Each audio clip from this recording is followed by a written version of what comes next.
2024 17వ సీజన్లో ఆర్సీబీ పేలవ ప్రదర్శన కొనసాగిస్తూ వస్తుంది. శనివారం రాజస్థాన్ రాయల్స్తో జరిగిన మ్యాచ్లో ఈ జట్టు 6 వికెట్ల తేడాతో ఓటమి పాలైంది. విరాట్ కోహ్లీ సెంచరీతో రాణించిన మిగతా ప్లేయర్లు సహకారం అందకపోవడంతో ఆ జట్టు 183 పరుగులు 3 వికెట్లకే పరిమితమైంది. అనంతరం జాస్ బట్లర్ సెంచరీతో రాజస్థాన్కి మరో 5 బంతులు మిగిలి ఉండగానే గెలుపొందింది. దీంతో మరోసారి విరాట్ కోహ్లీ పోరాటం వృధా అయ్యింది. కోహ్లీ ఆడిన మిగతా ప్లేయర్లు సహకరించకపోవడంతో ఆర్సీబీ మరోసారి ఓటమి పాలైంది. దీనిపై ఆర్సీబీ ఫ్యాన్స్ స్పందనేంటో ఒక్కసారి చూద్దాం. అయితే డియర్ విరాట్ కోహ్లీ, ఎప్పుడో 2008లో ఐపీఎల్ స్టార్ట్ అయింది. అప్పటి నుంచి లీగ్ ఆడుతున్నావు, అప్పటి నుంచి ఆర్సీబీలోనే కొనసాగుతున్నావు. నీ మీద ప్రేమతో మేము కూడా ఆర్సీబీకి ఫ్యాన్స్ అయిపోయాం. ఐపీఎల్ ఆడుతూనే అంతర్జాతీయ క్రికెట్లో స్టార్గా ఎదిగిపోయావు. ఇంతింతై ఒటుడింతై అన్నట్లుగా ఎదిగి క్రికెట్లో ప్రపంచంలో రాజుగా మారావు. ప్రత్యర్థి జట్లకు ముచ్చెమటలు పట్టిస్తూ ప్రతికూల పరిస్థితుల్లోనూ ఎన్నోసార్లు జట్టును గెలిపించావు. టీమిండియాకి ఎంత తీవ్రతతో ఆడతావో అదే తీవ్రతను ఆర్సీబీకి కూడా కనబరుస్తున్నావు. గత 17 ఏళ్ళుగా ఇదే పని చేస్తున్నావు. కానీ క్రికెట్ అనేది ఒక్కరిద్దరు ఆడే ఆట అయితే కాదు, వ్యక్తిగత ఆట అసలే కాదు. నువ్వు ఆడుతున్న ఆటలో కనీసం సగం అయినా మిగతా ప్లేయర్లు ఆడి ఉంటే పరిస్థితి ఇలా ఉండేది కాదు. Chennai super Kings, Mumbai Indians జట్ల కంటే మనకి వాళ్ళు 5 సార్లు ఛాంపియన్లుగా నిలిచారు. కానీ మన పరిస్థితి ఏంటి అంటే అది కాదు. మరి ఇంకేం కావాలి? ఇంకా ఎన్ని రోజులు మేము ఇలాగే ఆడాలి? 2 క్రితం టోర్నీలో ఎంట్రీ ఇచ్చిన గుజరాత్ టైటన్ కానీ మనం ఏం గెలవలేకపోతున్నాం. 2009, 2011, 2016లో ఫైనల్ వరకు చేరిన ఛాంపియన్గా నిలవటంలో విఫలమైనాం. జట్టు ఓడినా గెలిచినా ఆ ఆట తీరు మాత్రం మారటం లేదు. నువ్వు ఆడుతుంటే చూస్తున్నాడే తప్ప జట్టులోని ఇతర ఆటగాళ్ళు నీకు మద్దతుగా నిలవటం లేదు. 2016 సీజన్లోనూ అదే జరిగింది. నీ అద్భుత ప్రదర్శనతో జట్టును ఫైనల్ వరకు తీసుకెళ్ళావు. కానీ అక్కడ అదే కదా. అయితే పతిసాలా కప్ నమ్మదే అని చెప్పుకోవడం ఆ తర్వాత నెక్స్ట్ ఈసాలా కప్ నమ్మదే అని కన్వర్ట్ చేసుకోవడం తప్పితే బాధగా ఉంది. అయినా నీ తప్పు లేదు, ఎందుకంటే నువ్వు జట్టుల కోసం 100% ఇస్తున్నావు. అసలు సమస్య ఉంది. ఏబీ డివిలియర్స్, క్రిస్ గేల్ ఉన్నప్పుడు బాగుండేది, ఆర్సీబీ బ్యాటింగ్ అయినా బాగుంది అని చెప్పుకునేవాళ్ళం. అలాగే మీరు ఆడేవారు. కానీ ఇప్పుడు పరిస్థితి పూర్తిగా మారిపోయింది. నువ్వు లేకుంటే మనం బ్యాటింగ్ చేయలేం. బౌలింగ్ యూనిట్ ప్రత్యర్థిని కట్టడి చేయలేదు. నువ్వు ఆడితే జట్టు స్కోర్ వస్తుంది, లేదంటే అంతే సంగతి. ఈ సీజన్లో Faf du Plessis, Glenn Maxwell, Cameron Green, Ajit పటిదార్ల గురించి ఎంత చెప్పుకుంటే అంత తక్కువ. బౌలర్ల గురించి మాట్లాడుకోవడం కూడా అనవసరం. ఈ బౌలింగ్ యూనిట్తో కప్పు గెలుద్దామని ఆర్సీబీ యాజమాన్యం భావిస్తుందా? మిగతా జట్టు బౌలర్లు 150 పరుగులు సైతం కాపాడుకునేందుకు ప్రయత్నిస్తుంటే మన బౌలర్లు మాత్రం 180 రన్స్ను కూడా ఈజీగా ఇచ్చేస్తున్నారు. ఫామ్లో లేని బ్యాటర్లకు వారి గతాన్ని గుర్తు చేస్తున్నారు. అసలు ఆర్సీబీ యాజమాన్యం ఇలాంటి ఏమనుకుంటుందో అర్థం కావట్లేదు. అన్ని ఫ్రాంచైజీలు కూడా వేలం సమయంలో పకడ్బందీగా ఉంటాయి. ఎవరిని తీసుకోవాలో ముంచినా కూర్చుంటాయి. కానీ మన పరిస్థితి అలా కాదు. కొత్తగా పెళ్ళైన యువత మార్కెట్లోకి వెళ్ళి కూరగాయలు తెచ్చినట్లు ఉన్న డబ్బులు ఖర్చు చేసాం, 25 మంది ప్లేయర్లను జట్టులోకి తీసుకున్నాం అనే భావనలో ఉంటుంది. అసలు జట్టుకు ఎటువంటి ఆటగాడు కావాలి, ఎవరిని తీసుకోవాలి అనే ఆలోచన ధోరణి కనిపించడం లేదు. కనీసం వచ్చేసారైనా మెగావాలానికి అయినా కనీసం 2 ఆర్సీబీ ఫ్యాన్స్ అయినా తీసుకెళ్ళండి. జట్టుకు ఎటువంటి ఆటగాళ్ళు కావాలో మీకంటే మాకే బాగా తెలుసు అని చెప్పుకొచ్చారు. అలాగే చివరిగా సారీ విరాట్ కోహ్లీ, నువ్వు ఆర్సీబీలో కాకుండా వేరే ఏదైనా టీంలో ఉంటే సగం ట్రోఫీలు నీ దగ్గరే ఉండేవి. మా కోసం ఆడుతున్నందుకు థ్యాంక్స్ అని చెప్పుకొచ్చాడు.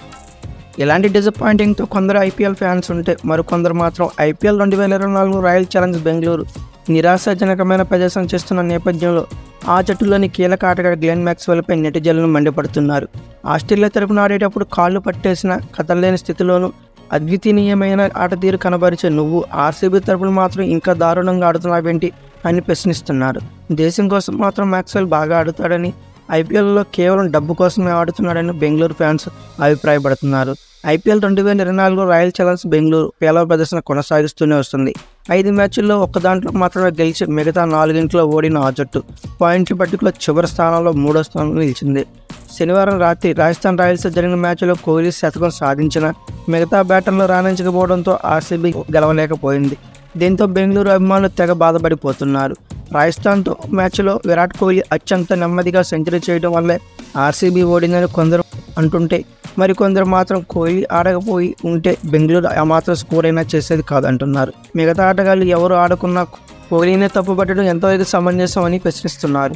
విల్ జాక్సన్ ఆడించకపోవడం, మైపాల్ లోమర్కి తుది జట్టులో చోటు కల్పించకపోవడం, వైశాఖ్ విజయ్ కుమార్కి అవకాశాలు ఇవ్వకపోవడం, మ్యాక్స్వెల్ వరుసగా 4 మ్యాచ్లు విఫలం కావడం, డూప్లెసిస్ ఇంతకు ముందులాగా ఆడలేకపోవడం ఇవన్నీ కలిసి ఆర్సీబీ ఓటమికి కారణాలు అవుతున్నాయని ఫ్యాన్స్ వాపోతున్నారు.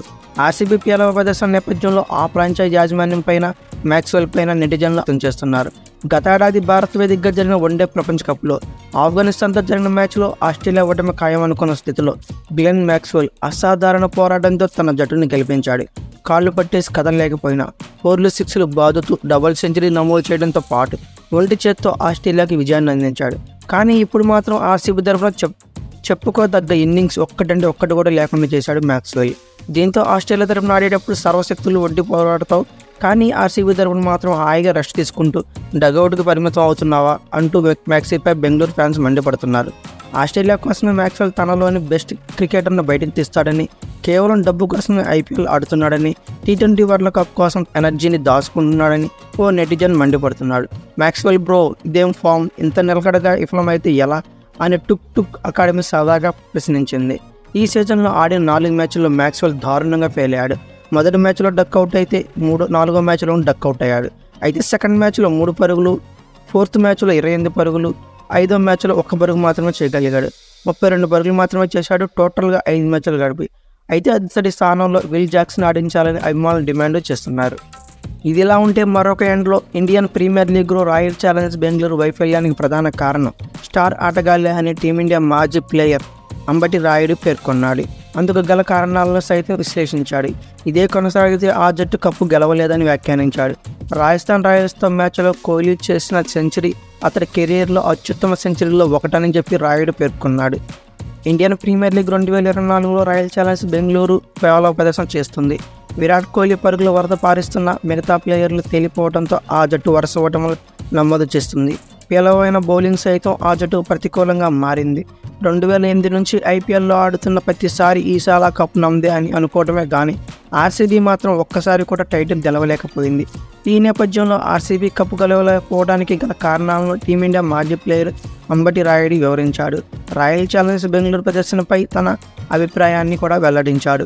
Virat Kohli, AB de Villiers, Chris Gayle, Glenn Maxwell లాంటి స్టార్ ప్లేయర్లు ఉన్న ఆర్సీబీ కప్పు గెలవలేకపోయింది. అయితే ఆ జట్టు కప్పు గెలవడానికి స్టార్ ప్లేయర్లే కారణమని రాయుడు వ్యాఖ్యానించాడు. ఆర్సీబీలోని స్టార్ ప్లేయర్లు ఒత్తిడికి లోనవుతుండటమే ఆ జట్టు వైఫల్యానికి కారణమని చెప్పుకొచ్చాడు. ఇటీవల స్టార్ స్పోర్ట్స్ షోలో క్రికెట్ లైవ్లో అంబటి రాయుడు మాట్లాడాడు.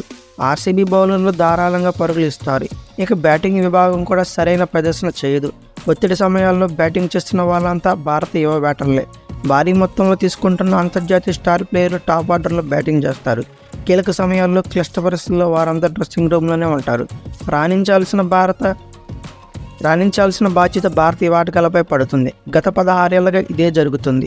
ఒత్తిడి సమయంలో ఆర్సీబీలోని స్టార్ ఆటగాళ్లు క్రీజులో ఉండరు. యువ ఆటగాళ్లే ఆ జట్టు బ్యాటింగ్లో లోయర్ ఆర్డర్లో వస్తున్నారు. స్టార్ ప్లేయర్లు టాప్ ఆర్డర్లో వస్తున్నారు. గత కొన్నేళ్లుగా ఈ బాధ్యతను దినేష్ కార్తీక్ తీసుకుంటున్నాడు. కఠిన సమయాల్లో క్రీజులోకి ఇలాంటి జట్టు ఎప్పటికీ టైటిల్ గెలవలేదు. ఐపీఎల్లో ఆర్సీబీ టైటిల్ గెలవకపోవడానికి ఇదే కారణమని రాయుడు పేర్కొన్నాడు.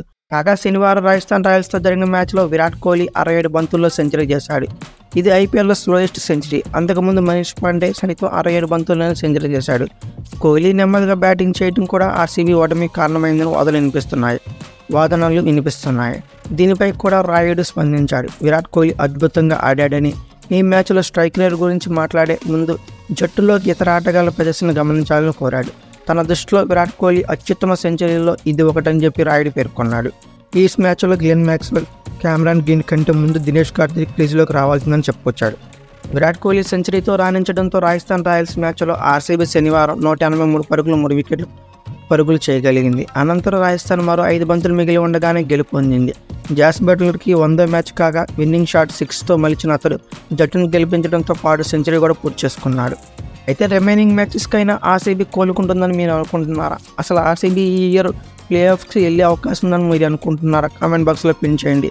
అయితే విరాట్ కోహ్లీ ఫ్యాన్స్ అందరూ ఒక లైక్ చేసుకోండి. ఈ వీడియో కనుక మీకు నచ్చితే like, share, comment plus subscribe చేసుకోండి. అలాగే పక్కనే ఉన్న బెల్ ఐకాన్ నొక్కడం మాత్రం మర్చిపోకండి. Thank you for watching.